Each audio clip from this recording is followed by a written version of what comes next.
Okay, All righty. so good morning. Good morning. We're on lesson 219, which is a review of 199. You can see we're coming right up to the end of part one. And it's like there's a crescendo of I am not a body, I'm not free. I am free. I'm not a body, I'm free. I'm still as God created me. And then the lesson itself that we're reviewing is I'm not a body, I'm free. And we wrap that around at the end of our practice with another statement. I am not a body, I'm free. I'm still as God created me. That part, I am still as God created me, is repeated 144 times in the course. So it's pretty important. I'm not a body, I am spirit. Right. So this is one example of what seems to be opposites can give you one meaning. Because the whole idea of separation is we invented a will that opposes God. Yeah. And so we live in a world where we seem to be in opposition to everything that's going on. Because everything we think about ourselves and God, deep down, we're reproducing on the level of our life here. Right. So it's we think we're separate from God, then we think we're in opposition to everybody else in the world. Right. So what's key here in this idea, I'm not a body, I'm free, is that it doesn't state what you are, because what reality is beyond human concept, it's beyond language. Mm-hmm. But it's saying you're free. And what does it mean by free? It means I'm free. I have, like this, the original lesson said, my mind listens only to the Holy Spirit. Yeah. That's what it means, free, and he will guide us in what to do, what to say, and what to think. Yeah. So the freedom is what we assert that opens up our mind to listening to the Holy Spirit. Right. As the only voice. Right. There. So in this, I just want to explain one more thing, because it's also in the introduction to these lessons. So in this review, it says, I'm not a body, I'm free. I'm God's son. Be still, my mind, and think a moment upon this. So in this review, which is preparing us for part two, it's trying to get our minds to a state of peace where we can actually hear love guide us. Yeah. That's what it's trying to get us to. And so what we want to do is use these lessons to get to that place of peace. But if we've lost it, if we're not in communion with that inner peace anymore, it does what it says. Be still, my mind, and think upon this. So not only meditation and quiet communion, discernment, discrimination. What do I see myself as in that situation? Think about it. Think about it a moment, it says. Does this seem, I mean, Leanne, I don't know if I should mention it, but I mean, somebody was saying how profound it was to switch from, oh, I'm as God created me. Uh-huh. Right? And then you feel like, now I have the wisdom and the love to guide me. Yeah. So think of this as discernment. And we have to put that into our practice. I'm not a body. I am free, Mm-hmm. for I'm still as God created me. I went back to, both of us in our individual study this morning, went back to the original lesson, which is not required, specifically said it's not required, but it does give you a lot to chew on. And what I saw was that the word freedom was mentioned, was used. The word freedom was used 10 times, free another 4 times. And the limitation, words about that were like limitation, enslavement, bound, those words were always associated with the body. So it's So like it actually says the body itself is a limiting. Yeah. The mind. It's that, and that's important to see how we're pushing out new information. Right. And our defenses come up because the Course is saying it's very simple. You're free. Yeah. I mean, how hard is that to understand? Yeah. And yet we come up with numbers of defenses. Mm-hmm. But Right. that's why we're learning. We're learning, and we've got lots of help. You know what? One line that really struck me in that original is that the mind that's joined with love cannot allow fear to come into it. Yeah. It was so important. This mind, I've joined this mind with love. and now I'm letting that direct me. Mm-hmm. And since I've joined my mind in love, I can join with others. I can share this message of freedom. Right. And that's how we really come to understand the freedom, is when we're able to share with others how they can free themselves. Yeah, and we do that just in our own being. That's right. Yeah. Just based on who we are. So my favorite line from this original lesson, because to me it kind of encapsulates the whole thing. It says, the mind that serves the Holy Spirit. So it's mind, not body. Mind is, in the Course, pretty much synonymous with spirit. So the mind that serves the Holy Spirit is unlimited forever in all ways, beyond the laws of time and space. Think about that. The mind that serves the Holy Spirit is unlimited forever, beyond all the laws of time and space. Our minds are not limited by geography, weather, what somebody said or did, Yeah. The unavailability of food, nothing. It's unbound by any preconceptions. Wow. The mind that serves the Holy Spirit is unbound by any preconceptions. Don't we go through our life trying to like figure it out by making statements to ourselves? With concept. With concepts, yeah. Like these kinds of people are that way. Right. Okay, now I've got a concept. Now I can handle it. Now I can move ahead. Yeah. Your method of how you think the house should be cared for, and my method of how I think it should be cared, those are in conflict. They can be in conflict. That's right. That they seem to be in conflict, and yet, if we're one spirit, one mind, for that one self of love God created, how could we be in conflict? That's the whole thing.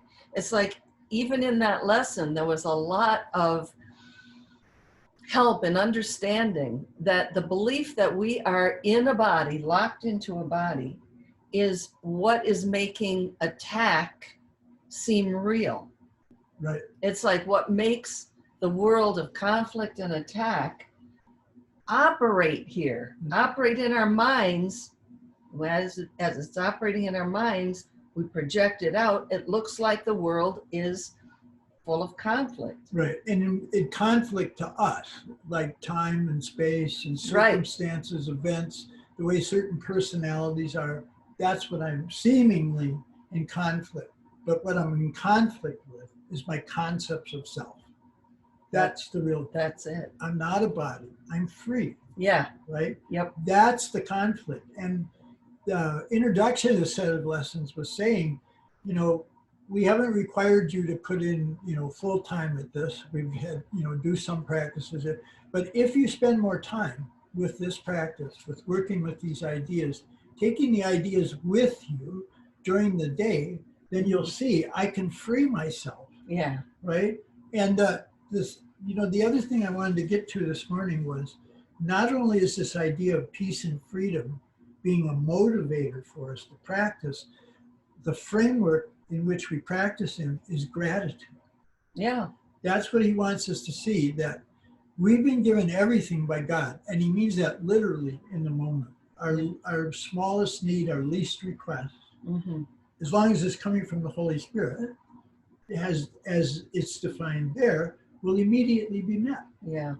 But if I think I'm in conflict with the world instead of with my sense of self inside, then I'm going to be battling against the world. I'm going to think my decisions are very complicated.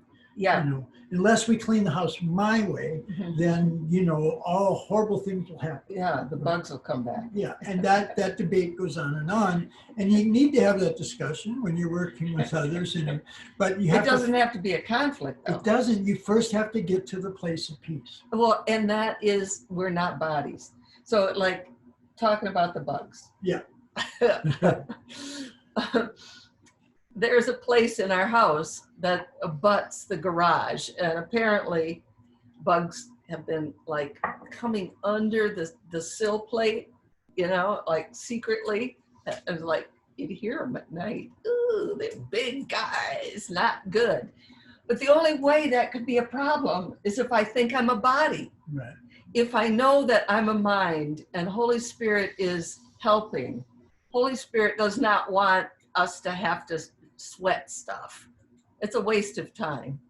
When I remember that, I can have a sense of humor about the bugs, you know, and take care of it. It's like not a big deal. So I'm still reading this first sentence in paragraph 2. It's very important. Okay, so I'm going to start over with it. The mind that serves the Holy Spirit. That means instead of serving the body, it's either the mind serves the body or the body serves the mind. So the mind that serves the Holy Spirit is unlimited forever. We're eternal.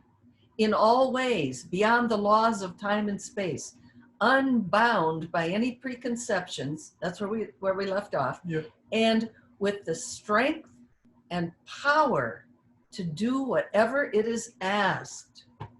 So when we serve the Holy Spirit, when we say, I got no needs here except the needs to bring peace to the world.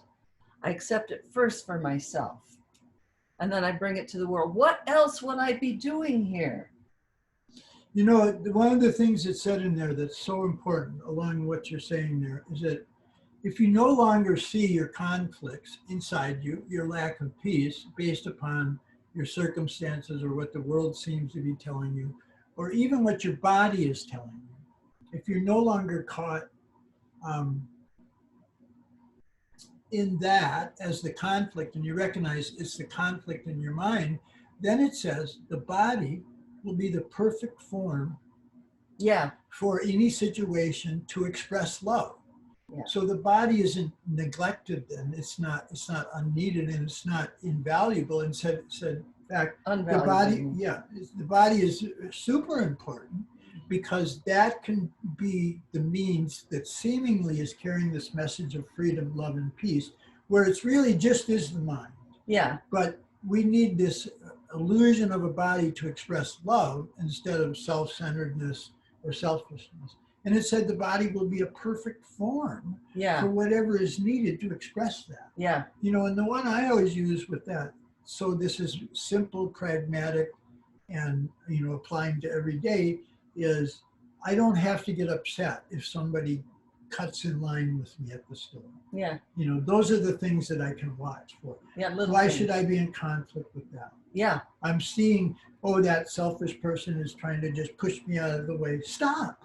That's the preconception. And it's an attack. Yes. And it's a limit on me. That's right. That's right. Like, you could hurt me. Yeah. What's the big deal? Right? Well, it's a pretty big deal to us sometimes, especially we think it's a big deal. Right, we do. That's all it is, right? It's just a concept. It's just a concept. So we have the strength and power to do whatever is asked of us when we give our minds to the Holy Spirit. And the recognition that we don't really need a body can come in a lot of different ways. Yes, we're using a body. It's like, I don't need a car, but I've got a car.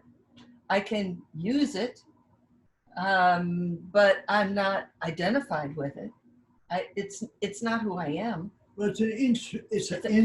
It's a vehicle. It becomes a vehicle. Yeah. And that, you know, I had a friend who's an artist, and she was saying that, you know, when you draw, you can do anything with a line. And that's part of what creativity does. When you make music or you do a painting, you're letting those creative forces come up because they're free to be used now. You can paint anything you want. You can, and that's the way ideas work. Ideas are free. They're not bound. Yeah, that's right. Unless you believe in the idea of being bound. Then they bind you. But you can clearly see that the mind is free to think differently. That is what the Course is getting us to see, that there's no circumstance where you can't think differently about it and relieve yourself of the suffering to get back to the peace. Right. And creativity is just a sign of that thing, our aesthetic awarenesses. So allowing our minds to be used creatively by the Holy Spirit. And it also means, like in daily life, that we don't set out our agenda in the morning about all the different things that my body needs. That would be like, letting my car's needs run me. Right. Like, oh, there's a scratch over here. I have to spend my time taking care of that. I have to take care of this, that, and the other thing about my car all day long. It's about my car. That is being trapped.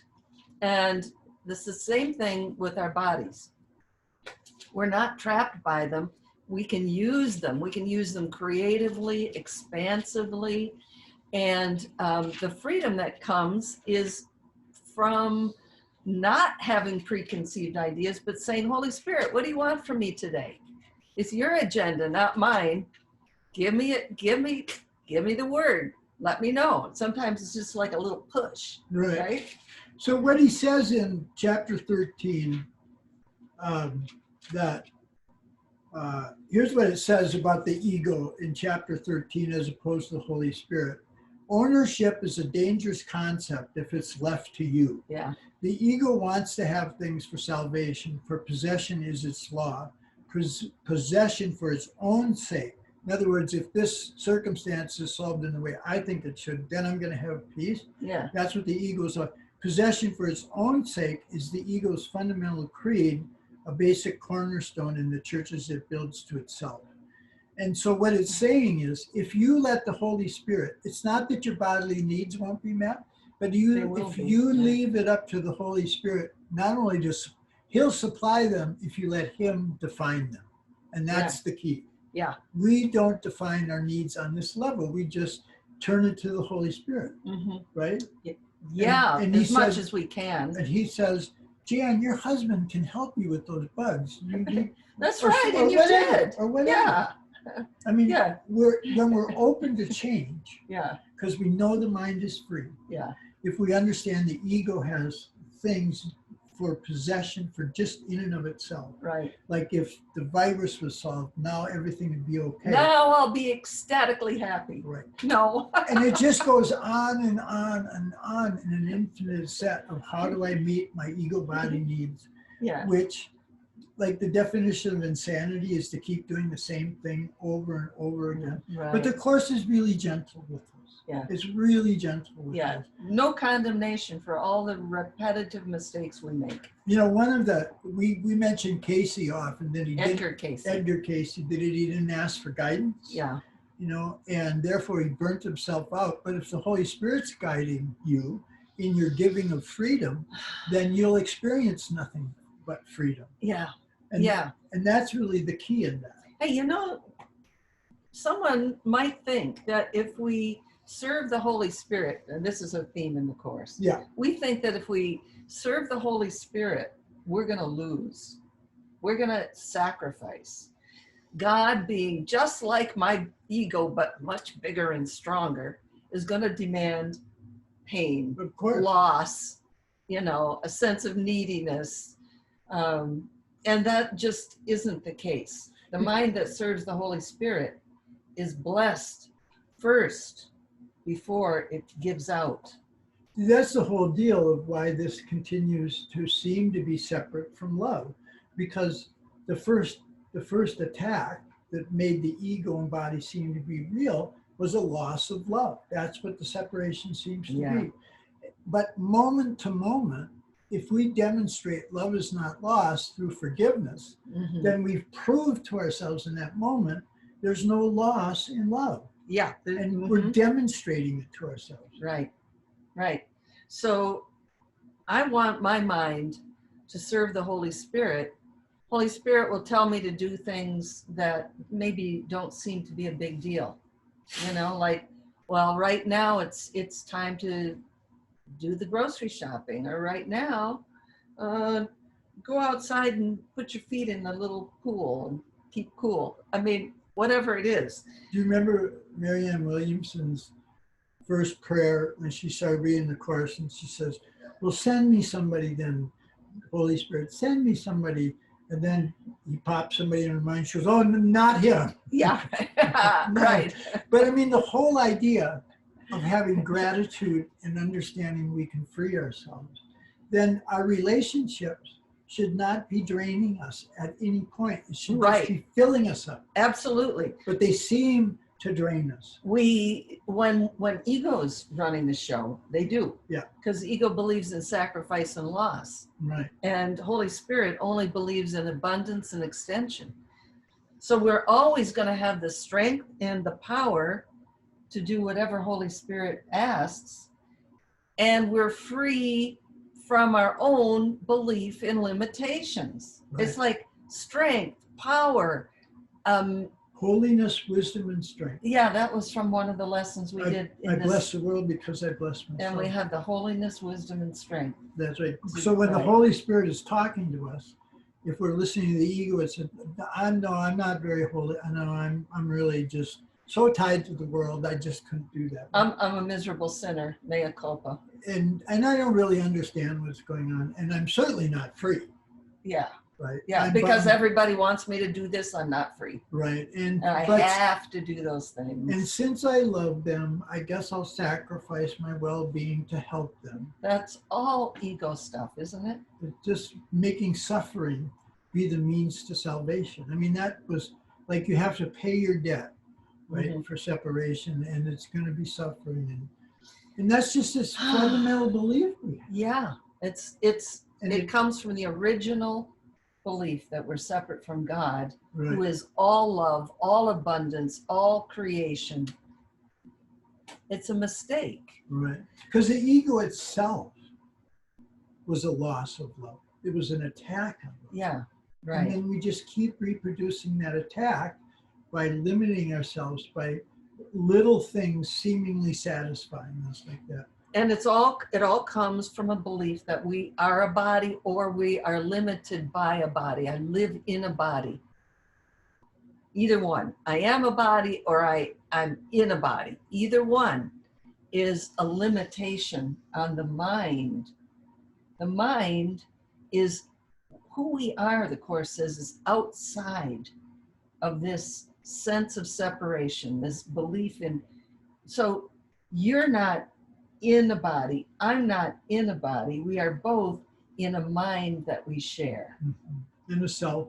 And a self, the capital S self. Right. Yeah. Yeah. So I love the idea that we have the strength and power to accomplish the Holy Spirit's goals, because the Holy Spirit wants happiness for everybody, not just me. But when I say that, I'm willing to do your will, God. Right. All I want is your will. Your will be done, because that's what makes me happy. When I do that, I have more strength, more power, and I'm unlimited by the laws of time and space. See, that's what it said. That was the main idea in this train of lessons. I bless the world because I bless myself. And then it has this lesson on love and on peace and love and joy and gratitude and all of that. And there's also the couple about condemnation. Can't be but myself I crucify, and my condemnation is the only thing that hurts me, that injures me. Yeah. Yeah, I kind of lost my thread there. Okay. But I think it was something about what he's been emphasizing is that recognize your defenses against love. Right. Recognize that love is always constantly trying to speak to you.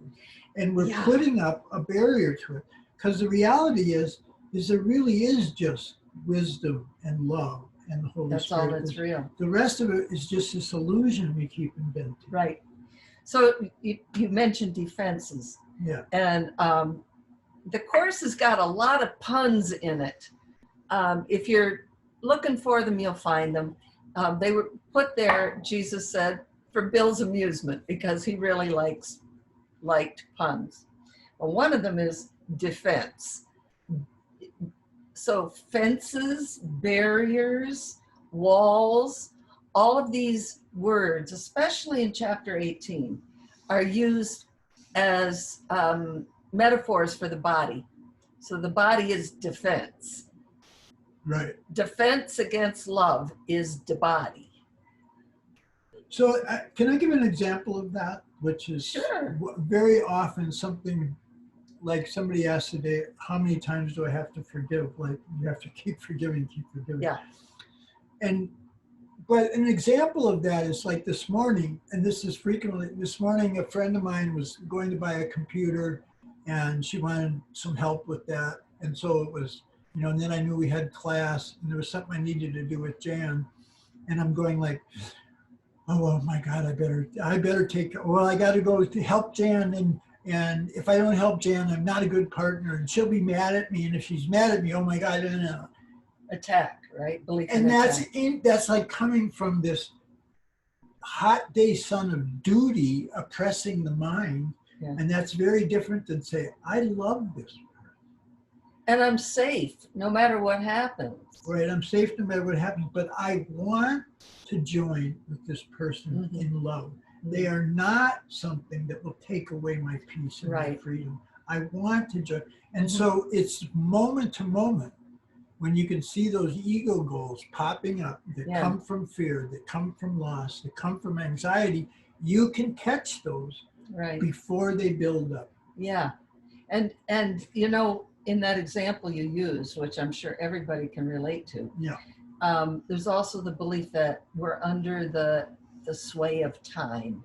Yeah. Like there's only so much time. Right. If we at that moment can say, Holy Spirit, what do you want me to do here? Like in peace. So, you know, I've got these 3 goals, they're conflicting. What do you want? From peace, you'll be given a peaceful answer. Right. You know, and it might be, oh, I'll call this person back later, or that thing with Jan can wait, or whatever. I don't know what it is. When we try to figure it out and we're keeping those preconceptions of time in place or space, if it happens to be that, we are attacking ourselves. Right. We're keeping ourselves limited to the body. In our training to be miracle workers, we have to really do some letting go of some pretty major stuff. And it takes time. Like Yeah. you said, this is a learning process. It takes Yeah. time. I mean, Yeah. that's a pretty big concept. I'm not a body. I've invented the world. I mean, Yeah. That's just Mhm. like, but it's an article of faith. It's a hypothesis. I like the word hypothesis. I mean, that's how all inquiry starts. Yeah. If you lost your keys, you have some idea. They're not on Mars. They're not in Philadelphia. These are the only places. You have some hypothesis about how to find your key. And we need a hypothesis about how to recall the memory of our true self. Right. Is it in the body's life? Is it in my private experiences? Or is it in this experience that I can share with anybody? And so in that lesson, I bless myself because I bless the world. It says you are blessed, but you won't know that that blessing is there for you as an individual until you see Give it this away. has to be shared. Right. This isn't just an answer for me. This is God's answer for everyone. Right. No one is excluded Right. from this liberation and freedom. Yeah. I mean, that would be a big place to get to, that we see those defenses rising as they arise and just say no. Yeah. Because I'm convinced where back in Miracles of Seeing the Light, it said, when you do this practice, you just have to firmly tell yourself, I'm not a body. And you do it through faith.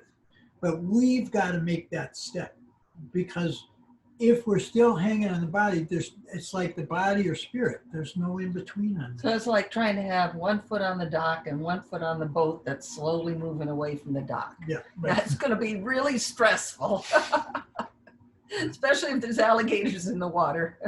Right. I like that idea, trying to have a foot in both.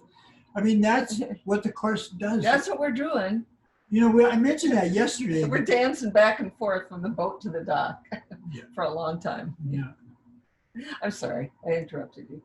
I forgot what it was. I'm sorry. No, it doesn't matter. I think Okay, go let's ahead. just do the prayer. Okay? Okay. I'm not a body, I am free. I am God's son.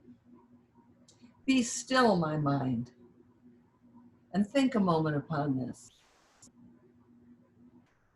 And then return to earth without confusion as to what my Father loves forever as his son.